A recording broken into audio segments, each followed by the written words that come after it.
Well, it says we're live. It lies. It does. I'm busily spreading the word.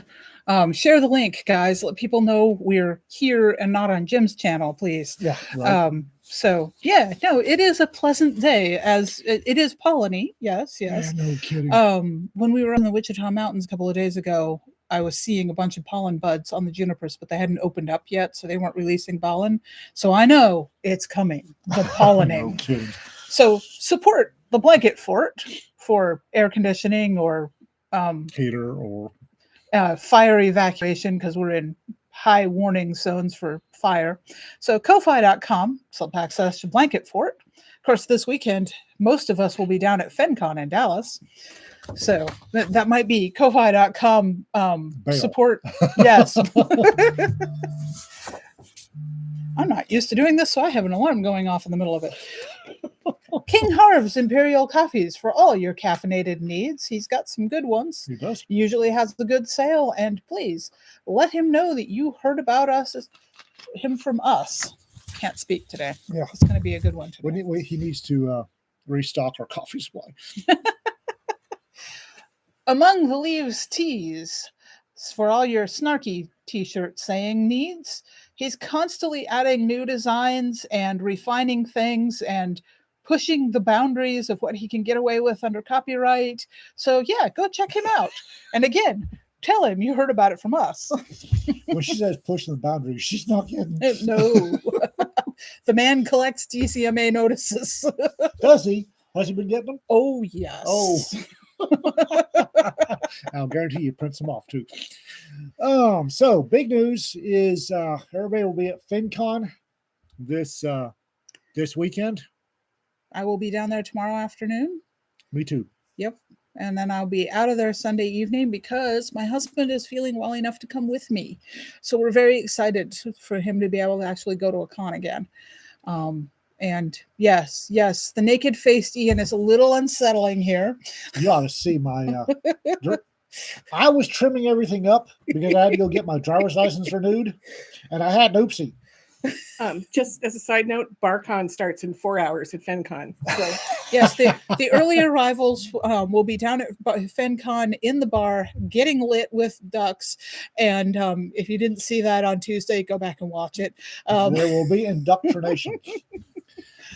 But I was trimming this up and had an oopsie, and I didn't think I needed my driver's license photo to be half of a toothbrush mustache, so the rest of it came off. Rita has not yet seen this. Oh, that's dear. going to be interesting. My face is cold. So what I'm hearing is roses and chocolates. I don't get shot at when I walk in the house. Anybody that can't be there, you know what? No one can make every con except possibly Ben Yallow, but he has access to like portals and time travel. And favor some elder gods. So we understand if you can't be there. And I mean, sometimes it can be years before somebody makes a con because finances and life and just stuff. I mean, the fact that we are now 2 hours away from two cons, FenCon and PCon, both being in Dallas, means we'll pretty much always be at one or the other or both of those. One or both. But there's other cons that we'll be traveling to. I'm hoping to make it to LibertyCon this year. Fingers crossed. My husband's health is doing well, so.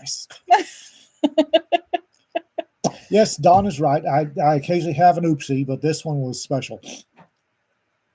What's this guy? Never mind. And my driver's license photo. Does anybody take a driver's license photo that does not look like a serial killer? No. Just out of curiosity? No. Mine looks like a serial killer.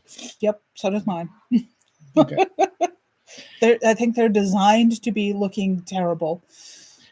Time to start a betting pool, see how fast the face fur grows back, as quick as it can. This feels weird. Also, I look like a child. We reach a certain age where looking a little younger isn't a bad thing. I look like a child. in contrast, one of the few really good pictures of me is on my driver's license. Go figure. You're the only person I know of. Yeah. Again, with communes with eldritch gods. Right. I mean, it's really hard to get a good picture of me because I don't translate well to a two-dimensional medium. Driver's license, every damn time it's good. So, eldritch gods. Too blonde. You'd be surprised. I will say that apparently with Texas, you have to make an appointment to get your driver's license. So I renewed. So I got the earliest one in the day, which is apparently wise. Walked in there. I had my appointment was at 9:20.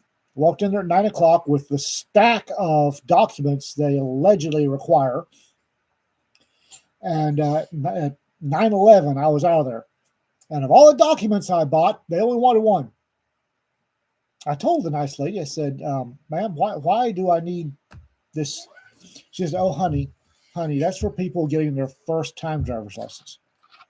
I said, oh, she said, you've had yours a while. I was 8 when he got his first driver's license. now you don't feel like a child anymore, do you? Walker the Geritol. And apparently, according to 3 ladies at DMV, your hair is really red. Thanks. Oh, we had friends up this weekend, and their littlest one, who I believe I heard was 15 months old, has really red hair. Like, he is incandescent red, and it's so cute because he's really a carrot top. Yeah, the Texas DL's gone to all black and white except for a couple of things. And yeah, somebody in the chat said something about driver's license. Well, it looks like they belong on a milk carton. Mine looks like the people that put you on a milk carton. Oh, Show some more esoteric driver's license. The really esoteric ones don't have my photo. I have a driver's license, a military driver's license for an immersion water heater.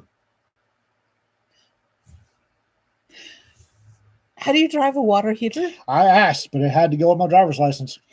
I had a lot of stuff on my military driver's license, but the immersion water heater was the most interesting. Why do I need this? I'm not a cook. You might be. It says bad things about my gunner ability. I'll say that much. Oh, my face is really cold. So I got sidetracked into a fun little project yesterday. And this is relevant to actually both the military driver's license and the face being cold. My husband a few years back had written a poem, and I've been playing with Suno, making music for a lot of them for Mike Burke, because he went through that whole insane series at Christmas time where we were remaking zombie apocalypse Christmas carols. It was a thing. You should go check out his Substack, Spearman Burke. So I've also been using Suno to just play with and make music that suited the mood I'm in. And the thing's brilliant. It's really a lot of fun to play with. So I had been doing something, and Sanford came up and he's like, do you remember that poem that I wrote? Do you think you could put it to music? So I sat down and I noodled around with it a bit, and we came up with 2 versions of it. One's kind of rock, and the other one's very much old school country, which he wanted. And so we set it to music, and then I got the wild hair of, I'm going to make a music video out of this. Now, he does not have a lot of photos from when he was younger, because he's moved. He lost a bunch of stuff in a flood not too long after he got out of the military. So what I have access to for photos for him are things like him in the military with a bare face, which is just the weirdest thing, because I'm so used to my husband having at least a goatee, if not the full. Have fun, Jonah. I'll see you guys down there. Safe travels. Safe drive, please. Don't get caught with all that booze in the car. All the way in the back. So I'm like going through these old photos of my husband when he was young and younger, and I'm like, people change. I mean, they do and they don't, but also there's one picture that I hadn't seen of him before that we managed to find, that's him standing in front of some restaurant somewhere with a full beard when he was young, and I've never seen him with a dark beard before. So yeah, it was a fun project, and I'm hoping to use it to get him to write more poetry, because he's actually really good at it. But yeah, I mean, he was in his 50s before I met him in person. So looking at him when he was 20, I'm like, he's a baby. I'm about to show you the only picture I'm allowed to show from my military days. Uh-huh. And that sounds really bad. No. I'm see if I can find it. The one thing I regret is that because so many of our family photos got lost, well, okay, they got bulldozed in the old farmhouse because my grandparents didn't want me to get any of my stuff. And that took down the entire family photos with it. I have no pictures of my dad in uniform. And as I'm going to be putting together video for his memorial service in April, that's one of the things that I really regret. So, folks, if you have old family photos, go through them, back them up somehow, spread them around to other places than just one box full of family photos because things can happen. And you'll come up to a point where somebody's going to want that picture. I mean, granted, not all of the family snapshots are worth saving, but save some of them My because, father loved slides. yeah, So yeah. all of our overseas pictures are on slides. I- And apparently, rats enjoy the taste of slides, and cats think it makes the most fantastic litter box. Yeah. So that's why I'm saying is take a little bit of time and effort to back some of those up because it's once you lose it, you can't go back and get those again. And I'm in a position where I've reached out to some family members hoping that we can get some more photos of dad. But the other thing too is that dad was always the one behind the camera. He was the family photographer. And in a lot of families, this is mom. I mean, for me, I was always the one behind the camera. But try and make sure that that person gets in pictures too. It's Yep. going to become more of an issue now because so many of the pictures are on this. And Yes. if you When lose it access to your, shits the bed, you lose your pictures. yeah, if you don't have it backed up somewhere. Now, I happen to have, I had printed off a bunch of photos when my children were very young, before, actually, even before I had more than one. And I used to mail them to my father in law because he wasn't really an online kind of guy. So he's not texting, he's trying to find a photo. So I'm rambling at y'all while he's digging through his archives, which is another thing about organizing archives, but I'm bad at that too. Whole different kettle of fish. That is. But I mailed a bunch of photos to my picture I'm looking for, and you can't find it. Mm-hmm. I mailed Folks, photos I to my hate it. father-in-law when he passed away. They all came back to me. So we actually had a photo archive loss from when my children were very, very small. And I still have a lot of those pictures because I have that physical archive from when I had sent stuff to my father-in-law. And I'm really grateful for that. My grandmother has, on the maternal side, has this huge archive of not only family photos but historical stuff, and she's been posting it on Facebook for years because that's her way of making sure that everybody in the family can at least download it from Facebook and hold on to it if they want to. So yeah, there's print is good, but print is vulnerable. Backups are vulnerable. It all is. It's more just the trying to keep hold of family history. I've got a question. Mm-hmm.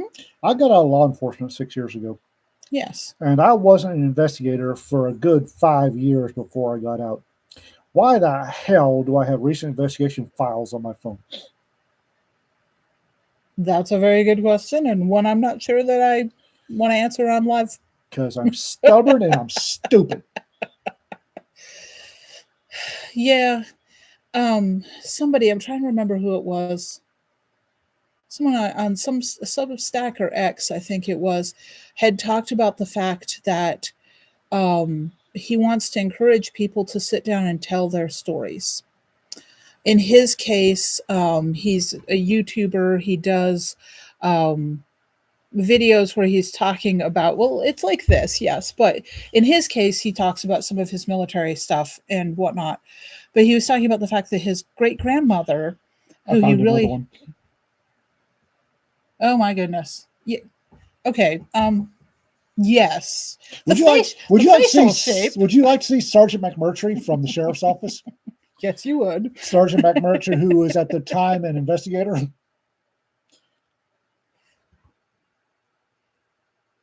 I was in my 30s. And with a face like that, you would easily be underestimated by the criminal element, I was on a regular basis.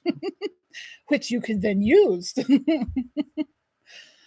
Yeah, telling your stories, and writing your I stories can't down, find the Army one. and writing things down is important too, because it's like my dad. There were stories that he hinted at over the years, but he never told us. There was a couple of things that he was like, he had to wait for a certain amount of time after military, and probably I don't know anything about what that would be like. right. So I have no idea what those stories are, because I'm sure that they were, if they were what I think they were still classified when he passed away, because he was only 69. But and there's things that I know some of y'all can't talk about. Mike Vining level face. Thank you. Now there's a compliment. I have really enjoyed Mike Vining on X. I guess I need to fire up X, because apparently he's He bringing is- a level of wholesomeness to Yes. X, which is kind of It is scary. wonderful. He is romantically in love with his wife. He adores his children and grandchildren. And he's just so encouraging. He is just the nicest person. And I know, I am aware, And then he's killed more people than smallpox. you know, that isn't necessarily a deterrent to admiration. Yeah, I'm looking forward to him being on the unsubscribe. I'm interested to see how they react to him on unsubscribed, because quite honestly, I would have the worst case of hero worship. And I think what he wants is to be treated like one of the guys, and Yeah. just the They've had a couple of other people on them that you could tell that the boys were like, I am not worthy. And it's always fun to see. There's Mike Vining. No, I know, but yeah. Yeah, no, I'm looking forward to that one. And so one of the guys that was a mentor to my father is rather well known and has been on several podcasts like that.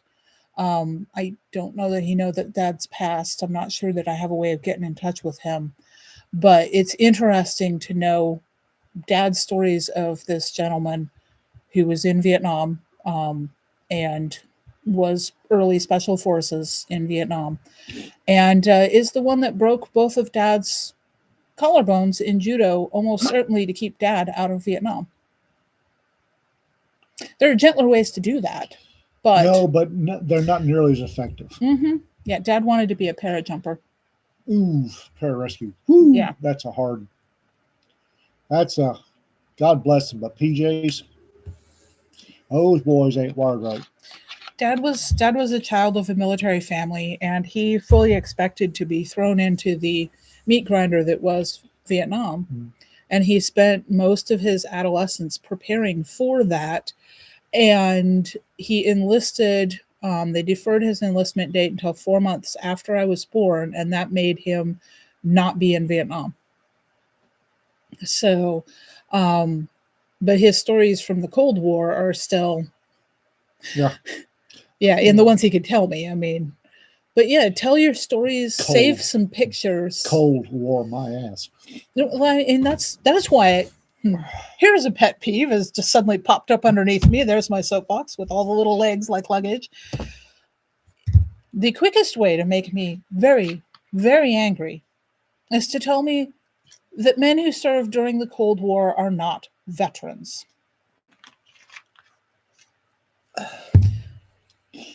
And that one will set me right off, because I have been told that. I have been told that by people who are serving in the active military, who obviously are historically illiterate. A lot of things are kept quiet. I'm aware, and I know, but the level of, just don't say that. Just don't, especially not where I can hear you. Yes, my soapbox is like Rincewind's luggage. It just pops up underneath me, and suddenly it's there, and that implies lots of little legs to put it there. It's amazing how the two pictures I have made me look like a baby face serial killer.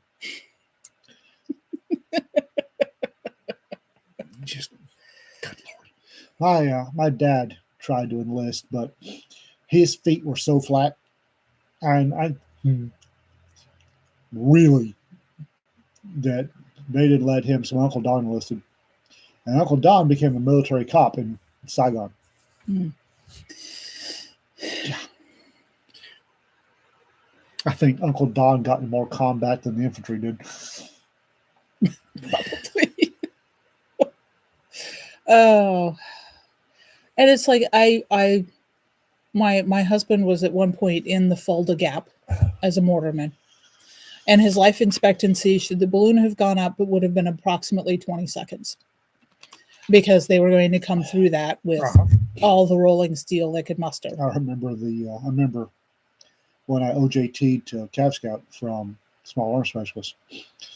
I almost left because they told me my job was to be a speed bump long enough to let the Abrams know that the award started and to die gloriously in 8 seconds or less. Yep. And that was, I mean, I'm a sneaky guy. I thought scouts were sneaky. No, you're out front with the tripwire. Shit. Then I found the sneaky part. Okay, here's a funny one. My cousin Robert, who is approximately the same age as I am, enlisted in the Army. And the recruiter promised him that he would not be on the front lines because of the MOS that he signed up for. No, hear me out. So Robert signed on the dotted line, and then he found out exactly what a forward observer does. He wasn't on the front lines. 13 Foxtrot, forward observer. Woo, he was past the front. The recruiter did not exactly lie to him. Yeah. I thought scouts were sneaky and went around behind people. I didn't realize I was going to be a speed bump. That didn't last very long. This is McMurtry's baby boy. We're sneaky. I found the folks that stuck around behind and enthusiastically took on that lifestyle. I mean, I know what Dad went through for his time in the military. One of the last stories that Dad told us when I saw him in July, and I knew then that I probably wasn't going to get to see him again. But we asked him why he'd re-enlisted, because he had served his first hitch and he'd gotten out and he had his paramedic certification. He was one of the first classes of paramedics in the nation, and he was about to be the first certified paramedic in New Hampshire, which is where his parents were. So the whole family was moving there, and his job went away. And at the same time, they were finding out that my youngest sister, who was, I'm trying to remember how old she would have been right then, 1 or 2 years old. They were finding out that she was going to have profound medical issues. And Dad was like, jobless, sick kid, walked back into the recruiter's office. And of course, he'd been out long enough. He had gotten rid of all of his uniforms, and he hadn't shaved for quite a while or cut his hair. So the recruiter's like, I can't sign you up here. For re-enlistment, you have to go all the way over to Pease. So Dad goes out to Pease, and one of the senior enlisted out there gets a wild hair to play a silly joke on. So they sign him up. They give him they march him through the office of, like, you can't ask this guy a question. He's all shaggy, and of course, so he looks like something that he wasn't, but the implication in the military is if you could get away with a beard and haircut at that time, that you were something else. And then the other thing was that they gave him a check for his reenlistment bonus that was too large to be cashed. So that created a whole thing. So of course the implication, and Mom's in here correcting me on my timeline. Thank you, Mom. But the implication was that Dad was something he wasn't, which evidently amused the master sergeant that was doing it and my dad a whole lot. But yeah, Dad went back in, even though it wasn't necessarily a good fit for him, because he was going to take care of his family. And I think there's been a lot of guys that have been like that through the years, but he was willing to put his life on the line for his country. So I can't accept not a veteran.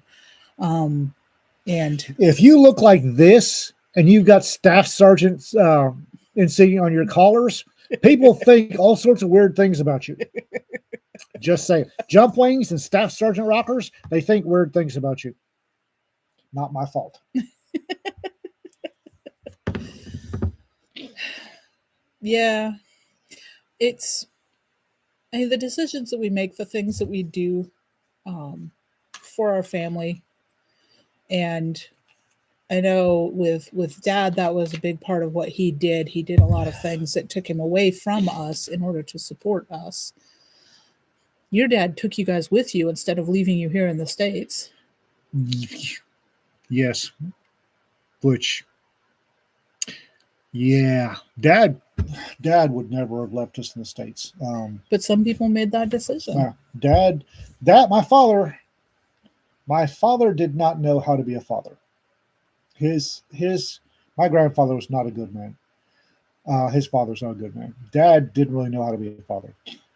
And his idea was that I think they're small people in my house,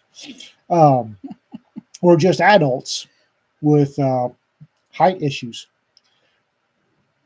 Literally, he taught us how to make things you should not teach children how to make. But I don't think that's he necessarily... let us do things you probably shouldn't let kids do. It's not necessarily a bad approach to child rearing, though. Certainly could get worse than that. And one of the ways that it could get worse would be to be a hovering helicopter parent that never lets their child grow up. He was damn sure not a hovering helicopter type. I've picked that up, yes.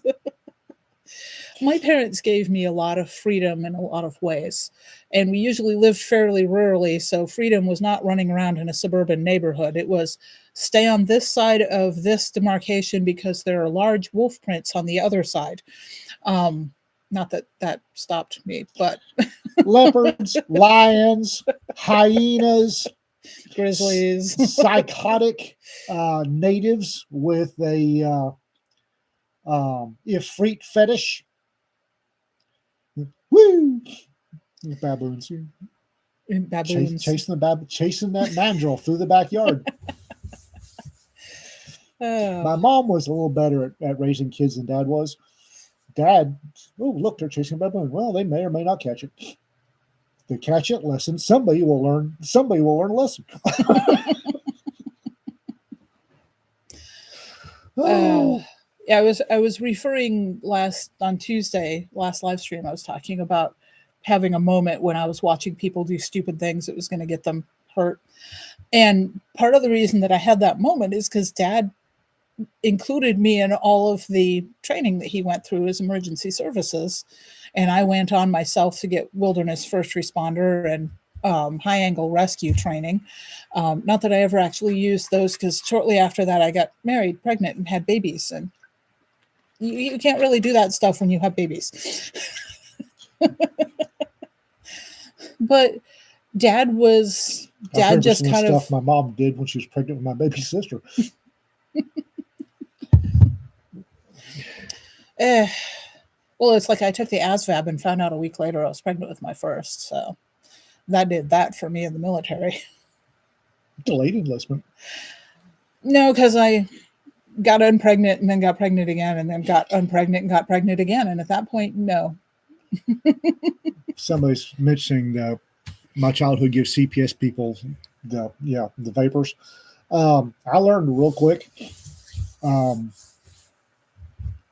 When we got full-time to stateside in the 80s, there were school counselors. I didn't know what the hell were. And they would sit you down and talk to you. I learned with a quickness, lie to them. Because if you don't, you wind up taking tests and looking at ink blots and talking to people who are a pain in my butt. I was taught to lie to school anything since I was about as tall as Hamilton here. Because we were homeschooled in times and places when that was not exactly legal. And there was a good chunk of my childhood that we stayed home on school days during school hours rather than have to face questions about why aren't you in school? So yeah, I mean, that's just kind of went with unusual childhoods, I think. Ian come in.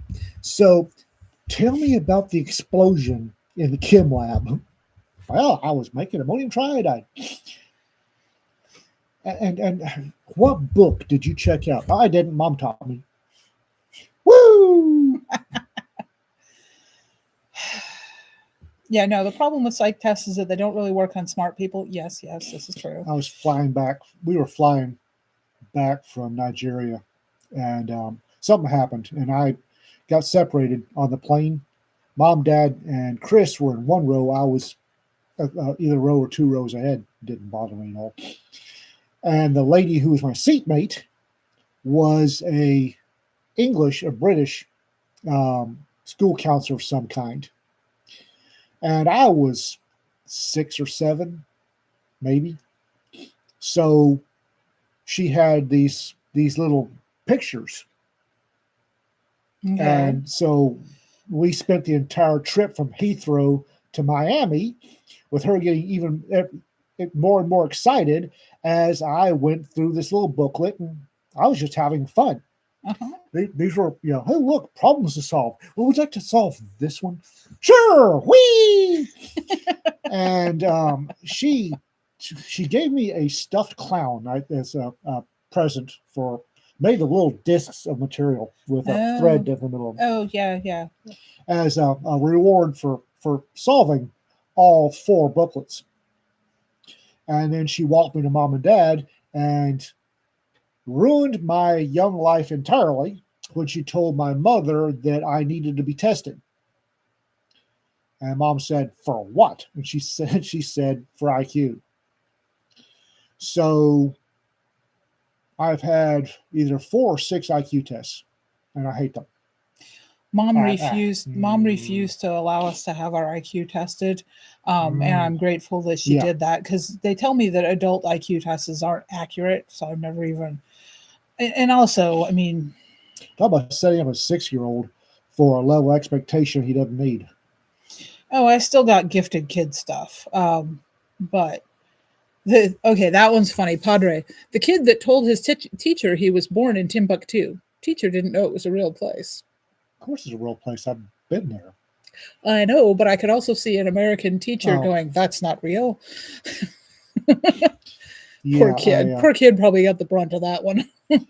My second one was in my grandmother's living room. You remember the 1970s living room with the plastic on it that nobody? It was a front sitting room. I'd sit in there for hours with a woman who was pissed off anyway. And apparently, and I didn't like her. She was boring me, so I blew off the test. And her report to my mother was, why are you wasting my time? Which annoyed Mom. And then at Battle Mountain High School, I got diverted, and a very nice gentleman asking me questions, and I fell for it. And boy, it was back to the you're not living up to your expectations.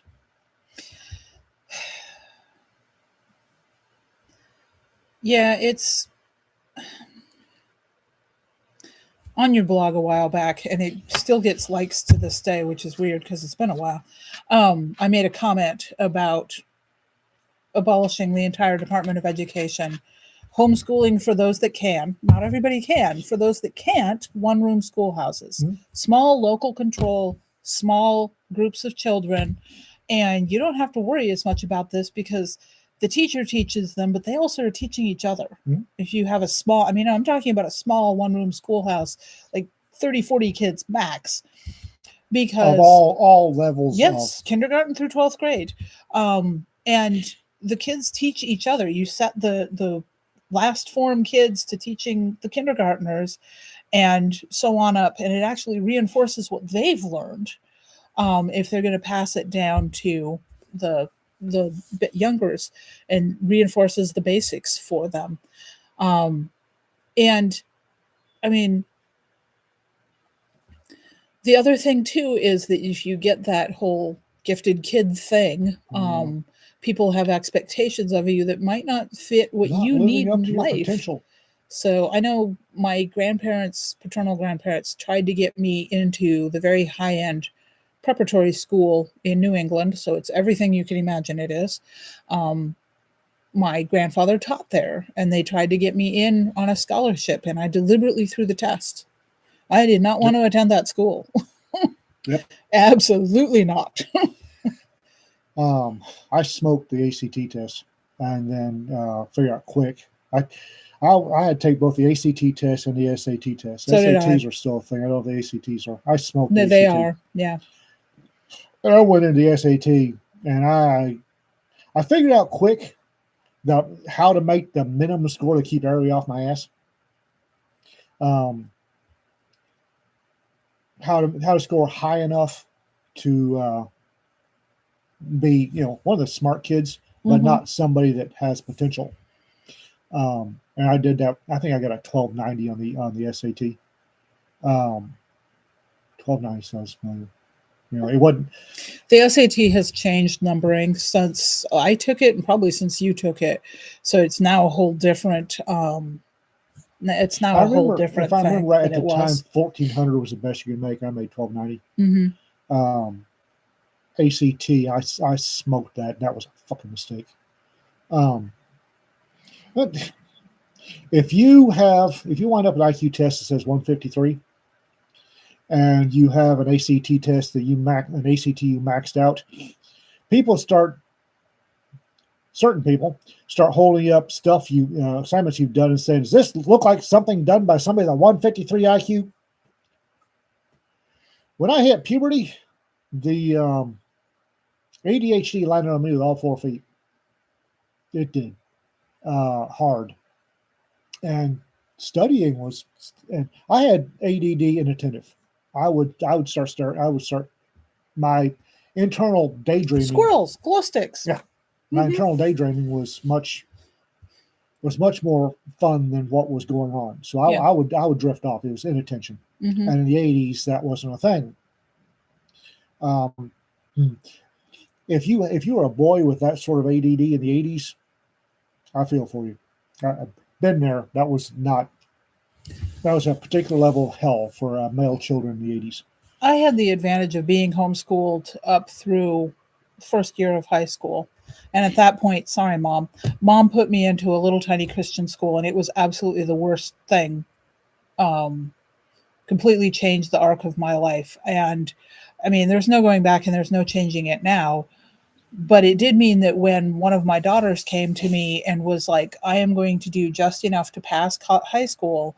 I am not interested in this. I do not want to do this. I hate it. Yeah. I pulled her out and we homeschooled, because that way I was able to lean into what she wanted to do, what interested her, make sure that she was learning what she needed to know, but I could tailor what I was doing to her strengths. Smart young lady, has some issues with the ADHD, and I mean, she's not where I would have liked her to be, but I also don't think college is the be all and end all for everyone, and the fact that it is pushed as the new high school diploma is terrible in a lot of ways. On top of my ADD, I've also got dyscalculia, which is so do I. I don't know, I've told people this before, which is dyslexia for numbers, which still not well understood.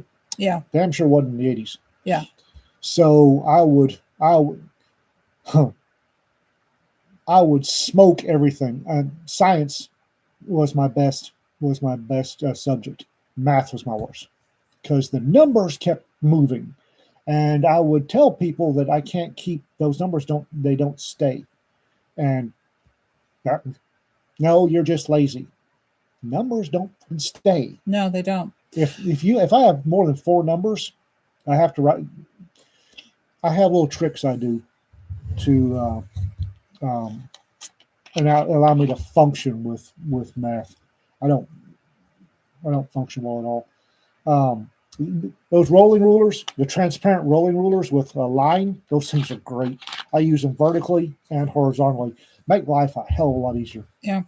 I had to tap out in calculus. I could get the homework just fine, but the exams were only 55 minutes long and I'm really slow. Also, when I look from the whiteboard where the numbers and the formulas are written down to my paper to write it down, I lose half of it. So the dyscalculia is definitely a thing. Cyber Luddite made me laugh. He's talking about he took the ASVAB and the proctor asked, "Are you going Air Force?" And he's like, "No, Marine Corps." In a technical field, no. 0311 self-propelled sandbag.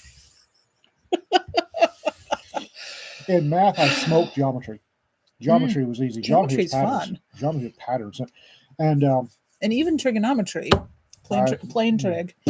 So it was still the same patterns for me for geometry. Algebra 2 was a struggle, and then when I hit calculus, it was just boom. Because I can picture the calculus stuff in my head, the whole approaching zero and that, but I can't do the numbers. Rita can do numbers. When we do tips, guys, I can't do tips. I have a tip app on my phone. No, when I say numbers move, numbers friggin' move. I can't do tips. So I'll ask Rita, "Hey, what's a good tip for this?" And she bang, and it's all out. Sometimes I'll double check on my tip app, and she's dead on. Yeah, and I don't know how. Sanford's really good with like math, especially like word problems. When I was in college and working on math and stuff, sometimes he'd be able to just do it, and he doesn't have a college education. He just math works for him, which is kind of weird to watch people do that, because I'm like, I just can't. The lady on the plane had a bag full of numbers that were carved out of wood and were painted different colors, and that's what we use on the plane. We use that for the math problems. If I can pick up and hold the number and it's a different color, I can do long series of numbers if they're different colors, and I can break them into units of 3, and it becomes easy. But they won't let you do that in high school. They want you to do it on paper. Yeah, and that's it's not the same thing.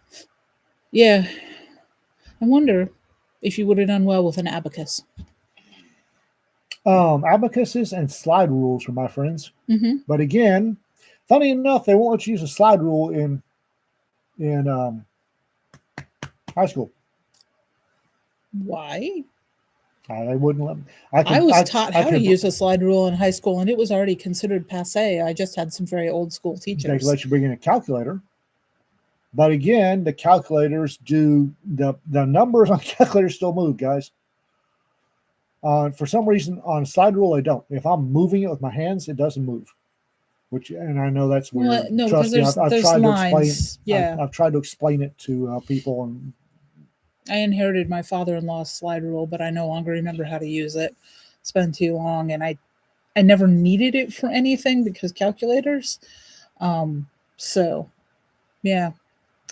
But yeah, I mean, I went back to college the second time, just about 20 years after the first time, and I had to sign a waiver in order to take college algebra because they were concerned that I would fail it because it had been so long. And they're like, "You have to take remedial math." And I'm like, "I'm not paying for class that doesn't have any credits. I can't afford the time. I can't afford the money. I can't afford to do it." So they let me sign a waiver and I got an A- in the class after 20 years of not touching math. But math is a perishable skill. I think the only reason I managed that was because I was stubborn and very much dedicated to, I'm not failing this class, because I said I wouldn't. One of the many genius things, the people that put together the Panhandle Regional Law Enforcement Academy were not educators.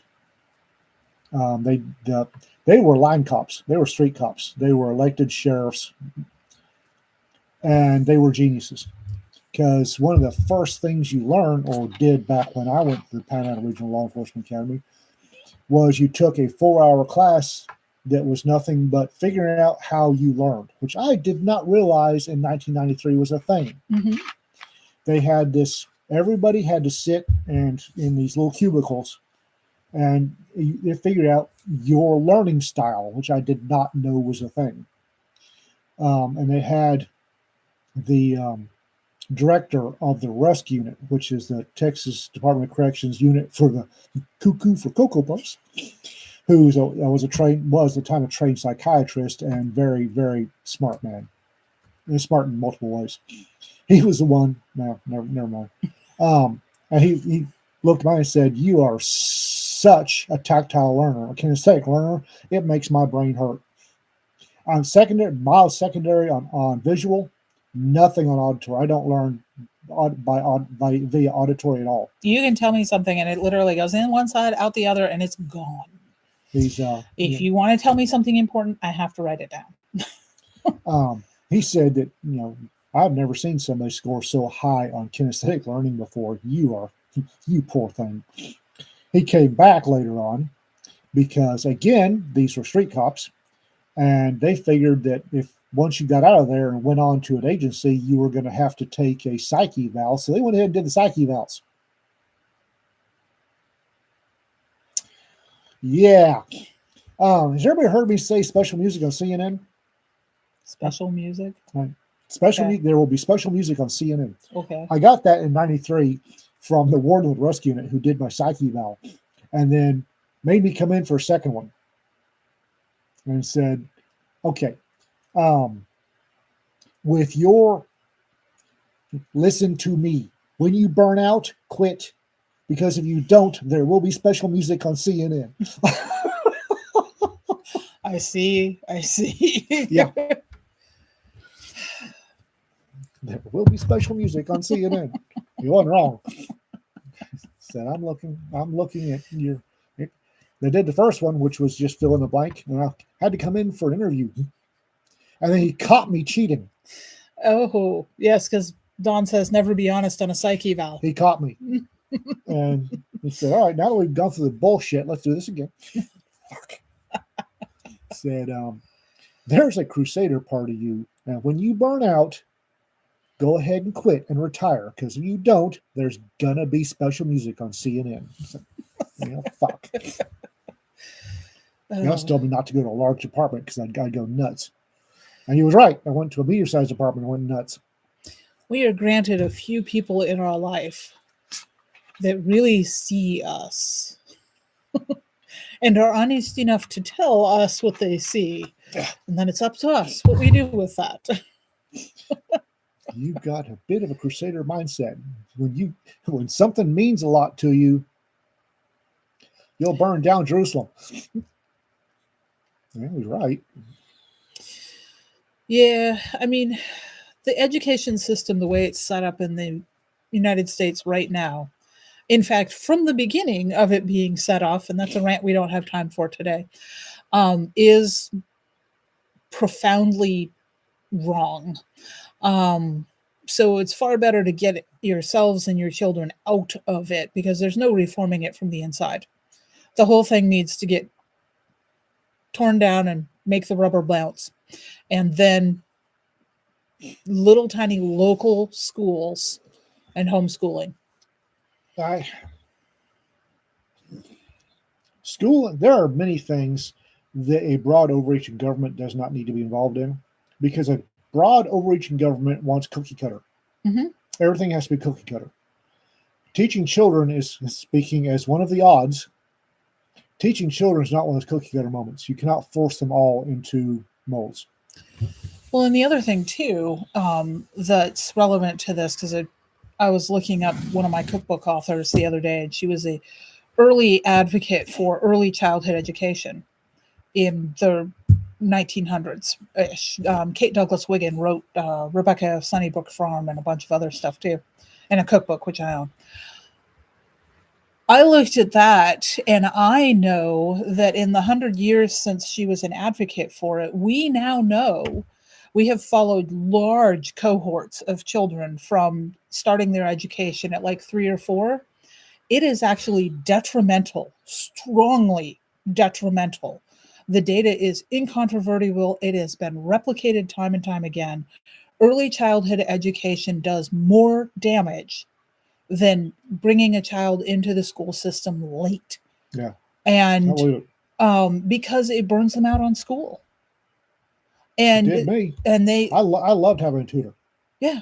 Having the people that tutored me and Chris didn't have education degrees. They were retired education civil servants. degrees are terrible. Let's just not. They were retired engineers. that had a British public school formal education, and that's it. And then they taught us what they learned. Kermit says something about imagining me as Border Patrol. I hate to tell you this, Kermit. I took the Border Patrol test back in 95. I smoked it. And somebody called me and said, don't go into the Border Patrol. Yeah, no, even kindergarten, I'm iffy on that. Not for boys, not for No. boys at all. But preschool, no, do not do it.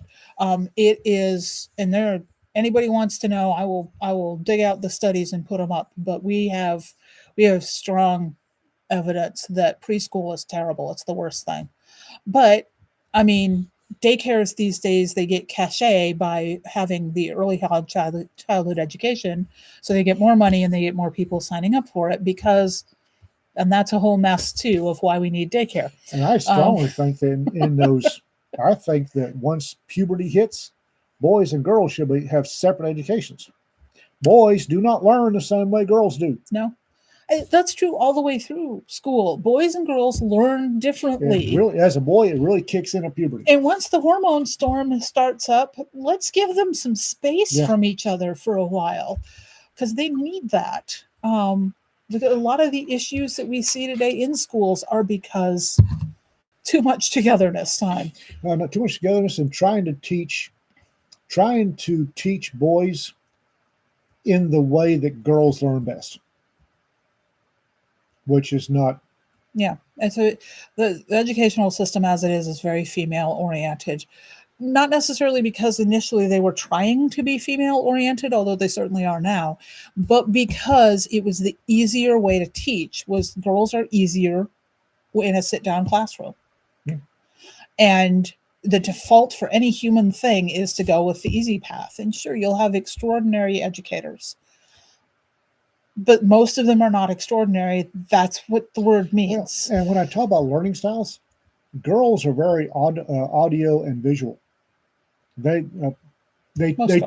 tend towards an audio visual learning style, where boys tend towards kinesthetic.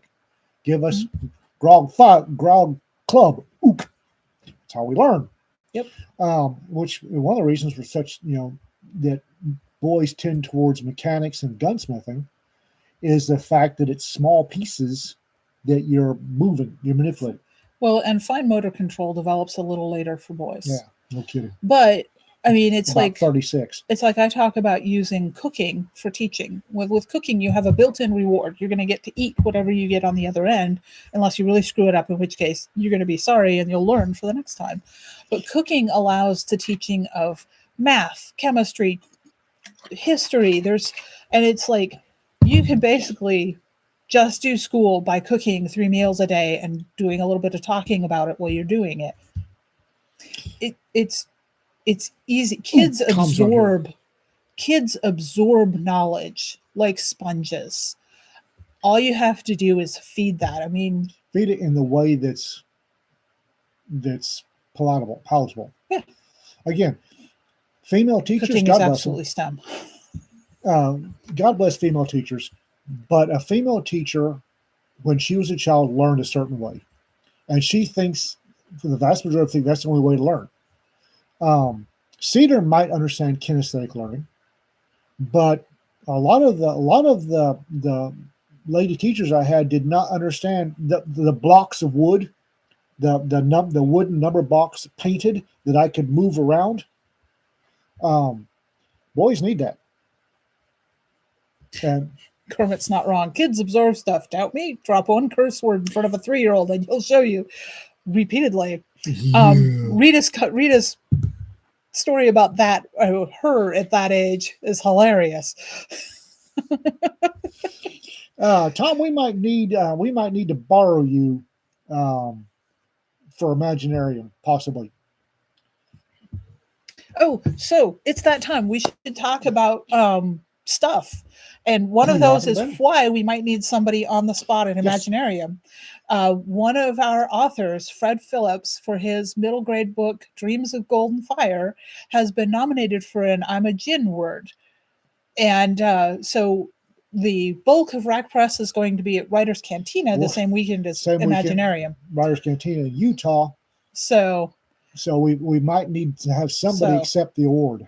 hopefully that will happen because I would love that for Fred. And I don't know that we have anybody that's going to be there. So We have people that are close-ish, so we'd have to look into it and figure it out when we get a little closer. But yeah, no, Lock and Load is number one in 3 categories on the Amazon. Sweet. Yeah, Sweet. yeah. Hey, it's a John Van Stry. It drops, it goes wild. We'll take it. Yeah, no, and money comes absolutely. in. So And I get to go to cons. let's see. The next one we have coming up for pre-order in just a few days now is Nick Nethery's historical fantasy, The Peace Child. That was a lot of fun to do, the illustrations for it, because I had to get Poor Cedar. She did this lovely cover, really was.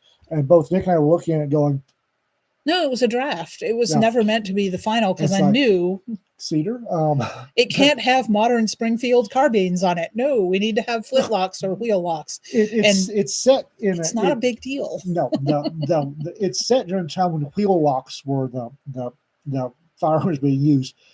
And Cedar had this lovely 1903 bolt action rifle on the cover. It's like, fuck. Yeah, it was not a big deal. I knew we were going to have changed. Actually, the reason it took so long is just because I had dropped those and gone on to other projects and never come back to check in. Nancy, some of the illustrations that I have done for this book do bear a striking resemblance to a gentleman of your close acquaintance on purpose. Very close. Very close acquaintance. I have actually fired flintlocks and been in very close proximity to matchlocks being fired, and I'm familiar because Dad was a reenactor. So I've spent some time with reenactors who are their own special breed of crazy, but also awesome. Gunsmith Joe came to a shoot we had. He was in gunsmithing school, so he bought a gun, which was a metal tube about yay long with a smooth bore and a flash hole on a stick. It was flared. It was Some of them did. it was his version of the very first. It was a GONE, GONNE, the very first ever firearm, and I had so much fun.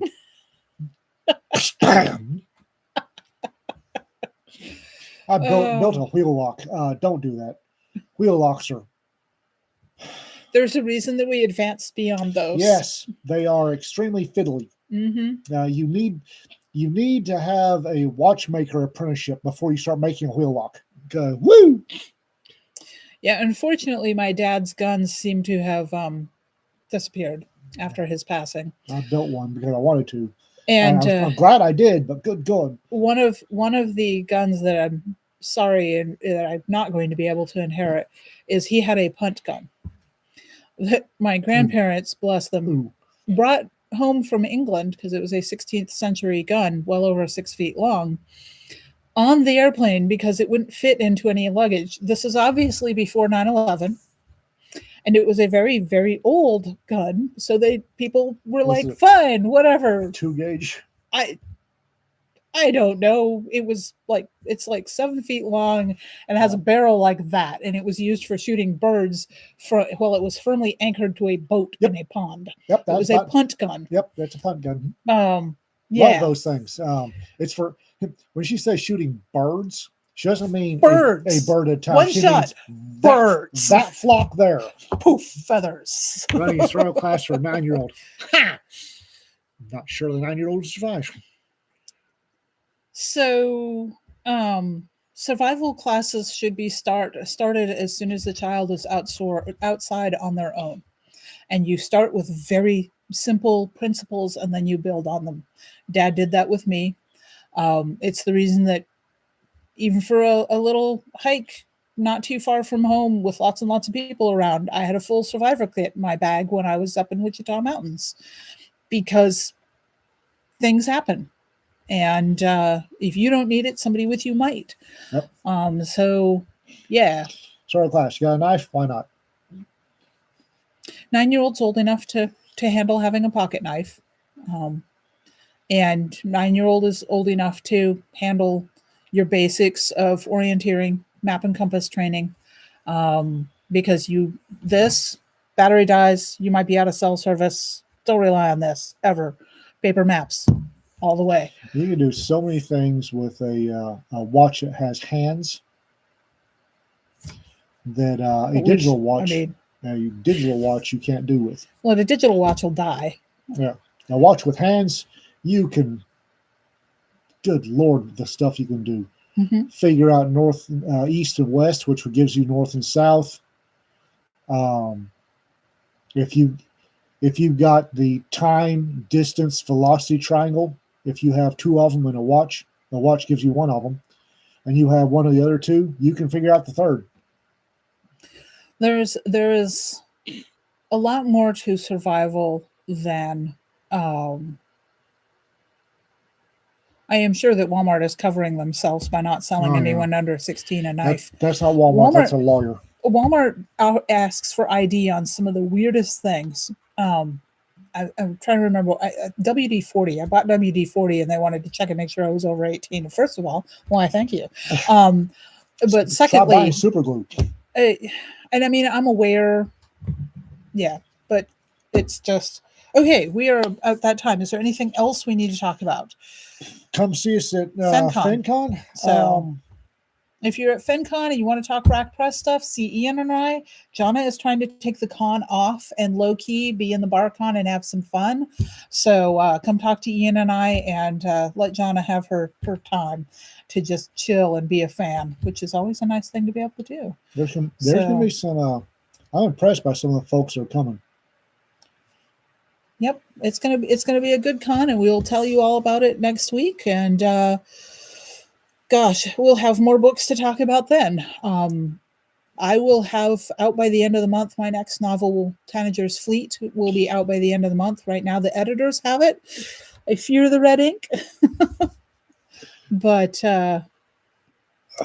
Mom, I gave Kermit a couple of books, and I will be giving them some more next time they're through. So yeah, but Mom's not wrong. Really good book for teaching outdoors craft and survival is Wildwood Wisdom. I don't know if it's in print any longer. Probably not. Should still be able to find a copy. 1970s edition Boy Scout Handbook is great. 1970s or earlier. Anything after 1970s, forget about it. And there's a ton of those out there still. Two Little Savages by Ernest Thompson Seton is a great one for not only being remarkably friendly to naughty little boys, but also teaching you a lot of really interesting skills. And is not, I say again, not a month in the life of Ian and Chris. Totally not. I love that book. That was one of my handbooks growing up as a little girl.